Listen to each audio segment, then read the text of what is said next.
जय भारत। जो गृहस्थ धर्म में आ चुका है, यानी जो सांसारिक हो चुका है, और सरल भाषा में जो विवाह कर चुका है, वो गृहस्थ में आ चुका है।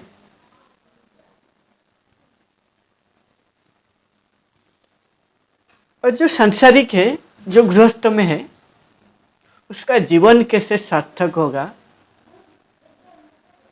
इसका ऊपर बात करेंगे और इसका ऊपर पूरा गहराई से चर्चा करेंगे। और ये कबीरदास की एक दोहे से आपको बड़ी बारीकी से मालूम हो जाएगा। कबीरदास इस दोहे में ये जो सांसारिक व्यक्ति है, जो विवाह बंधन में बंध चुका है, वो कैसे उसको मुक्ति करेगा। और याद रखो, मुक्ति का मतलब है वो सांसारिक है। ये जो संसार का बंधन में वो बंध चुका है, लेकिन ये बंधन को कैसे वो काटेगा। और जो बंधन को काटेगा तभी तो वो मुक्ति पाएगा ना।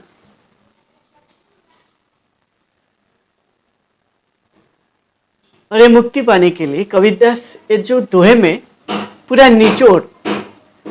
निचोड़ बताया है। और ये दोहे में आपको पूरा पता लगेगा कैसे एक सांसारिक व्यक्ति खुद को मुक्ति कर सकता है इस संसार का बंधन से। संसार में रह के देखिए, ये जो सांसारिक व्यक्ति है, इस संसार में बंधन में बंध के, इस संसार का जो बंधन है, इस संसार का जो विषय वस्तु है ना, यदि आप उसको समझ नहीं पाओगे उस विषय वस्तु, तो आप बंधन में बंध जाओगे। और संसार का विषय वस्तु को समझने के लिए आपका भीतर ना बहुत ही गहरा ज्ञान होना चाहिए, बहुत ही समझदारी आपका होना चाहिए। और गहरा ज्ञान और समझदारी जब आएगा, आप बुद्धि में उचित समय पर उचित जगह में उचित कर्म करोगे। इसी को नीति कहा जाता है। और ये बुद्धि में करोगे, यानी पूरा आपका जो बुद्धि है, बुद्धि लगाओगे हर जगह में। यानी आपका सामने जो भी परिस्थिति आएगा, उस परिस्थिति को समझने की आपका भीतर क्षमता होगा। परिस्थिति का मतलब है आप जो भी जगह में, जो भी समय में हो, जो भी विषय वस्तु का साथ आपका डील करोगे, उसको समझ पाओगे। उसका सत्य क्या है, उस विषय वस्तु का, उसको जान पाओगे। और जो विषय वस्तु का जो सत्य है, यानी जो नित्य है, नित्य यानी जो बदलता नहीं है, जो समय से परे है, जो कालातीत है, जो समय से बदलाव होता है, वो नित्य नहीं है। जो समय का प्रभाव जिसका ऊपर नहीं पड़ता है, वो नित्य है। और आप विषय वस्तु का जो सत्य है यदि आप जान पाओगे, तभी आप हर परिस्थिति को समझ के उस परिस्थिति को हराने की क्षमता आपका भीतर आएगा। और जब आप परिस्थिति को समझ जाओगे, यानी विषय वस्तु को समझ जाओगे, तो आप संसार में रह के भी, गृहस्थ धर्म में रह के भी, आप ये जो बंधन है, ये बंधन को काटने की आपका भीतर क्षमता आएगा। और ये बंधन को काटने के लिए आप जो व्यक्ति है ना, जो भी सांसारिक है, जो गृहस्थ धर्म में जो व्यक्ति है, वो व्यक्ति बस एक काम करना है, खुद को जानना है। यदि वो खुद को जान लेगा बारीकी से, खुद को जानने का मतलब है आपका भीतर जाना। और आपका भीतर में जो अहंग भाव आपको बोल रहा है ना, जो मैं करता हूँ बोल रहा है, अहंग भाव को जरिए मैं करता हूँ, मैं सब कुछ हूँ, मैं सब कुछ करता हूँ, ये जो कर्ता भाव है इसको खत्म करके आप, खत्म करने का मतलब है इसको छोड़ के आप कर्ता नहीं हो। आपका भीतर में आत्मा है, आप आत्मा में आ जाना। जब आप अहंग भाव को छोड़ के कर्ता भाव को छोड़ दोगे, निस्वार्थ भाव में सत्य को जान के काम करोगे, निष्काम भाव में, जो भगवत गीता का अनुसार, तब जाके आपका मुक्ति होगा। और वही व्यक्ति उसी का मुक्ति होगा। क्यों मुक्ति होगा? क्योंकि ना वो जो कर्म चुना होगा वो निष्काम कर्म है, उससे कोई उसका स्वार्थ नहीं है, बिना स्वार्थ में उस काम को करेगा। और इसीलिए वो बिना स्वार्थ में करेगा, वो एक सही कर्म चुन लेगा। और जो व्यक्ति खुद को जानता है वही व्यक्ति सही कर्म क्या है उसके लिए वो चुन पाएगा, यानी उसके लिए क्या उपयोगी है इस संसार से वो चुन पाएगा। इसीलिए तो कबीरदास कहते जो गृहस्थ है संसार का विषय वस्तु को भोगते हुए भी उससे मुक्ति कर सकता है खुद को। अब संसार का विषय वस्तु को जब आप जान लोगे, उसका सत्य आपको मालूम हो जाएगा, तो आप उसका साथ कैसे डील करना है आपको आ जाएगा। जब संसार का विषय वस्तु का साथ आपको डील करना आ गया, तब आपको ये जो संसार का विषय वस्तु आपको बंधन में बांध नहीं पाएगा। आप संसार का विषय वस्तु का बीच में रह के भी, जो गृहस्थ है, पूरा परिवार हो, इस संसार का विषय वस्तु, स्त्री हो या कोई भी विषय, धन हो, सब कुछ उभरते हुए संसार का विषय वस्तु को, जो सत्य है, जो उसके लिए जरूरी है, जो उसके लिए उपयोगी है, ये विषय वस्तु से उसके लिए जो उपयोगी है उसको चुनेगा। इसीलिए वो मुक्ति का रास्ते में खुद को लेके जाएगा। इस संसार का विषय वस्तु उसका ऊपर हावी नहीं होगा, समझ पाएगा। और जो समझ नहीं पाता है वो बंधन में बंध जाता है, वो कभी खुद को मुक्ति नहीं कर पाएगा। कबीरदास के दोहे में क्या कहना चाहते हैं कबीरदास एक एक गृहस्थ के लिए, ध्यान से सुनिए, ताकि आप भी आपका जीवन में खुद को यदि मुक्ति करना है, खुद को मुक्ति करना मतलब इस शरीर से खुद को मुक्त कर देना। आप जो बोल रहे हो मैं करता हूँ, मैं सब कुछ करता हूँ, इसी से आपको मुक्ति होना है। और आपका जो आत्मा है भीतर, आत्मा यानी सत्य कहो, भगवान कृष्ण कहो, राम कहो, परमात्मा कहो, ईश्वर कहो, तो सभी सत्य है। ये बस आत्मा को या सत्य को एक ही। और जो व्यक्ति सत्य को जान चुका है, जो भी संसार का विषय वस्तु को देखने से मात्र देखेगा और समझ जाएगा उसमें क्या सत्य है, उस संसार का विषय वस्तु में बंधेगा नहीं, खुद को मुक्त करेगा। हमेशा जितना भी विषय वस्तु का बीच में रहे वो खुद को मुक्त करेगा। जैसे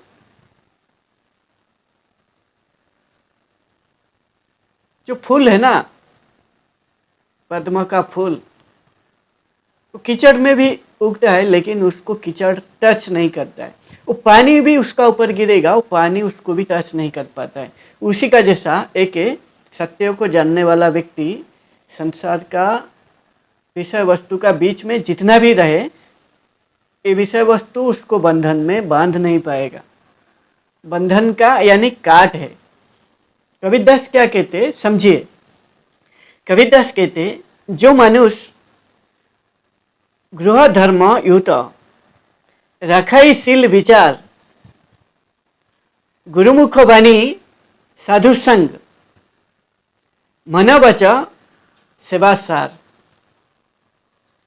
ये दोहे का अर्थ है जो मनुष्य अपने गृहस्थ धर्म में स्थित है और शील विचार वाला है, शील विचार मतलब है जो नैतिक विचार है या नैतिक आचरण करने वाला, या मन का स्थिति, या मन का स्थिति का वृत्ति, या उसका जो स्वभाव है भीतर में,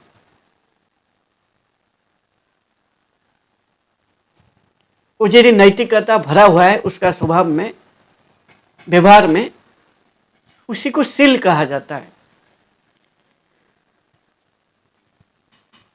और श्री गुरु महाराज की शब्द वाणी का वो विवेकी है, साधुओं का सत्संग करता है, और मन, इंपॉर्टेंट दीजिए, ध्यान दीजिए, और मन वचन कर्म से उनकी सेवा करता है, वही सौभाग्यशाली है, अर्थात उसका जीवन सार्थक है। कबीरदास पूरा इसमें निचोड़, एक जो गृहस्थ है पूरा उसका जीवन कैसे सार्थक होगा उसका पूरा निचोड़ बताए हैं। कैसे वो गृहस्थ में रह के संसार का विषय वस्तु को भोगते हुए उसका बीच में रह के भी उस संसार का विषय वस्तु उनको छू नहीं पाएगा, खुद को मुक्त करेगा। ध्यान से एक एक बात को समझाता हूं, समझिए। कबीरदास कहते हैं शील विचार आपको बोल दिया, और एक बार बोल देता हूं, जो नैतिक व्यवहार है और उसका स्वभाव में जैसा है वही विचार, वो व्यवहार दिखाता है। यानी भीतर में एक बाहर में एक ऐसा नहीं है, जो भीतर में है वही वो दिखाता है, उसका व्यवहार जो नैतिक है, जो शुद्ध है, और उसका मन का स्वभाव ना पूरा अच्छा है, वो शील विचार वाला है। और गुरु महाराज की जो शब्द वाणी है वो विवेकी है। जो गुरु बोलते हैं ना, आपके लिए क्या उपयोगी है, जो सही क्या गलत क्या, जो आपको विचार करता है ना, ये मेरे लिए सही है, ये मेरा गलत है, जो विवेक का हिसाब से जो निष्पत्ति लेता है, जो विवेक का हिसाब से ठीक भूल निर्णय कर पाता है,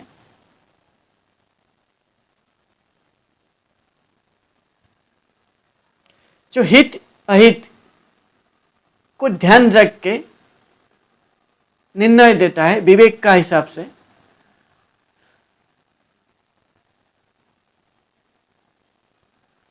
जो सत्य को, विवेक का जो निर्णय है वो सत्य जैसा है, सत्य है, वो कभी विवेक का जो विचार है पूरा सार्वभौमिक होता है, पूरा सत्य होता है। इसीलिए गुरुवाणी जो है ना वो विवेक वाणी है। गुरुवाणी हमेशा आपको मुक्ति की तरफ लेके जाएगा, यानी मुक्ति यानी सत्य की साथ आपको मुलाकात करेगा गुरुवाणी। इसीलिए जो विवेक का जो वाणी है ना वो गुरुवाणी है। और विवेक का वाणी जो बोलता है, जो जिसका निर्णय लेने की क्षमता विवेक का हिसाब से वो निर्णय लेता है, यानी वो सत्य का साथ वो जीता है। ये दूसरा बात कबीरदास बोले कैसे गृहस्थों को उसका जीवन को सार्थक करना है। पहला पॉइंट शील विचार होना है, और विवेक का वाणी, वाणी मतलब जो आप बोलते हो, जो भाषा है, और जो आप बोलते हो यदि आप निर्णय लेने का टाइम, क्या आपके लिए सही है क्या गलत है, जो भी आप निर्णय लेते हो विवेक का वाणी यदि बोलोगे वो गुरुवाणी है। दूसरा पॉइंट। और तीसरा पॉइंट बोलते हैं साधु संत का साथ सत्संग करना। सत्संग का मतलब है सत का साथ साथ चलना, यानी सत का साथ संग करना। और जो साधु संत है वो ये जो संसार का विषय वस्तु को वो जान चुके हैं, सत्य क्या है उनको मालूम हो चुका है।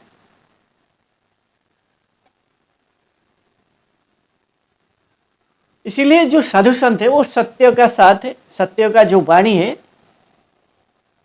जो भी विषय वस्तु आपका सामने आएगा, उस विषय वस्तु, नारी हो, धन हो, कार हो, घर हो, गाड़ी हो, या आपका परिवार हो, सबका बारे में जो साधु संत बोलते हैं ना, वो सत्य बोलते हैं। वो सत्य क्या है, जो विषय वस्तु है उसका सत्य को आपका सामने रख देते, उसमें कोई मिलावट नहीं करते। सत्य को जैसे साधु संत जाने उसी का हिसाब से आपका सामने प्रस्तुत कर देंगे। और साधु संत का वाणी सुनना, यानी जो गृहस्थ है वो सत्संग करना चाहिए, सत्य का साथ साथ चलना, सत्संग।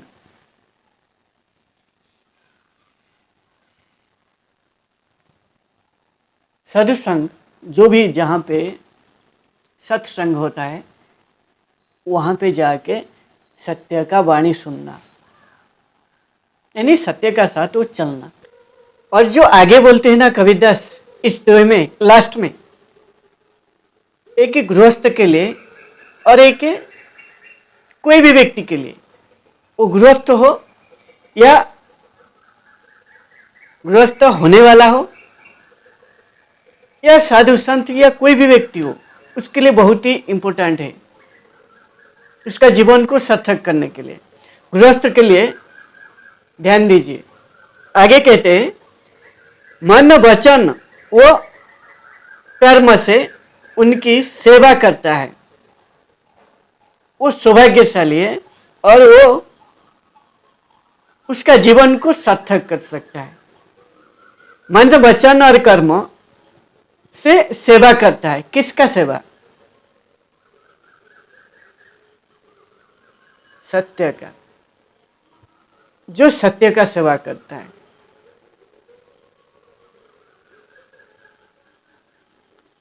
और मन वचन और कर्म, कर्म क्या है?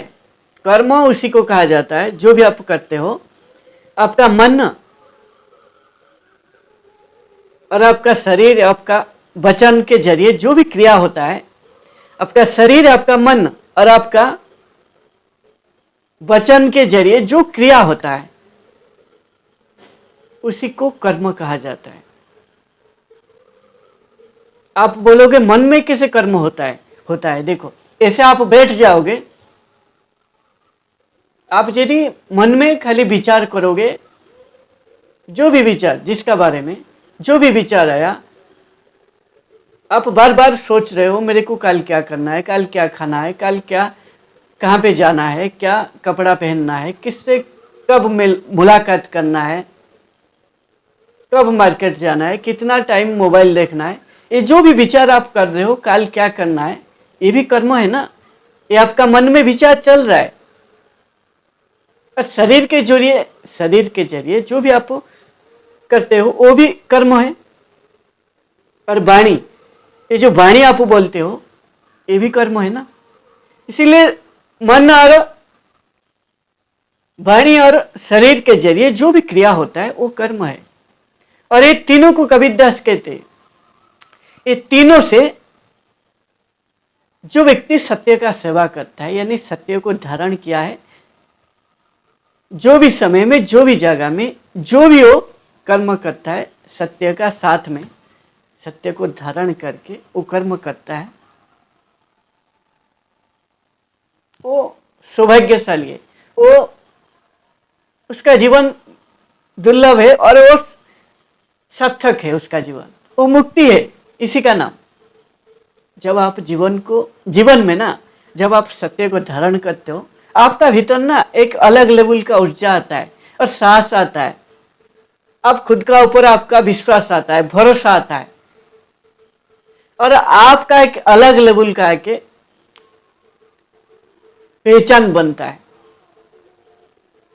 और लड़ने की क्षमता ना आपका भीतर आ जाता है। आपको डर नहीं लगता है, आपका डर खत्म हो जाता है, आपका भीतर साहस आ जाता है। इसीलिए आपका मन में जब सही विचार आएगा तब आपका जो वाणी है वो भी सही निकलेगा। जो वाणी आप बोलते हो ना, जैसा आपका भीतर होगा वही तो आप बाहर निकालोगे ना। जो आपका भीतर में ग्रहण करके रखे हो, जो भी विचार वही आप बाहर निकालते हो।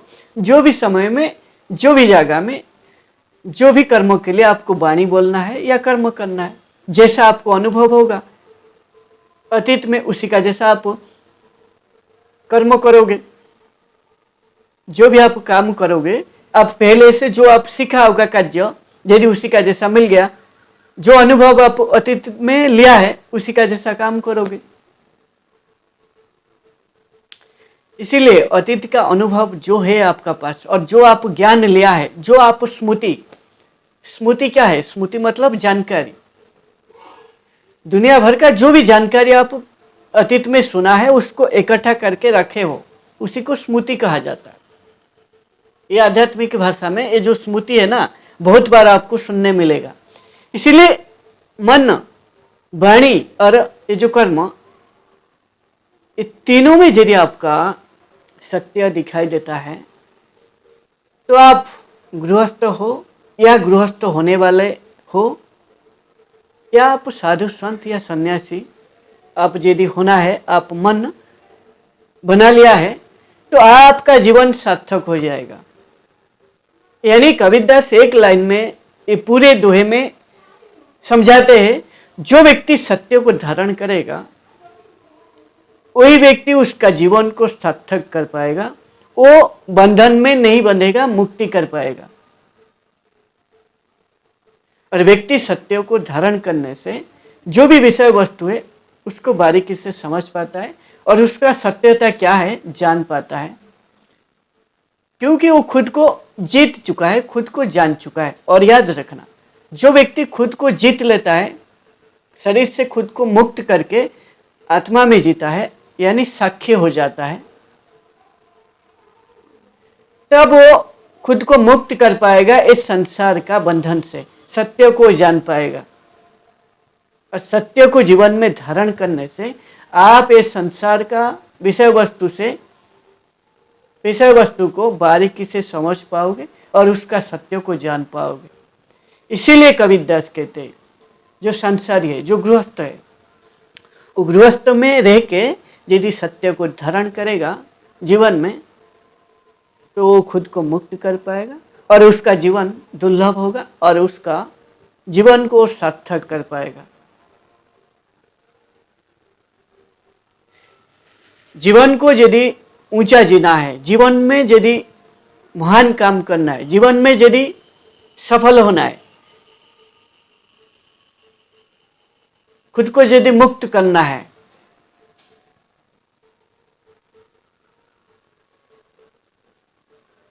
इस संसार का बंधन से,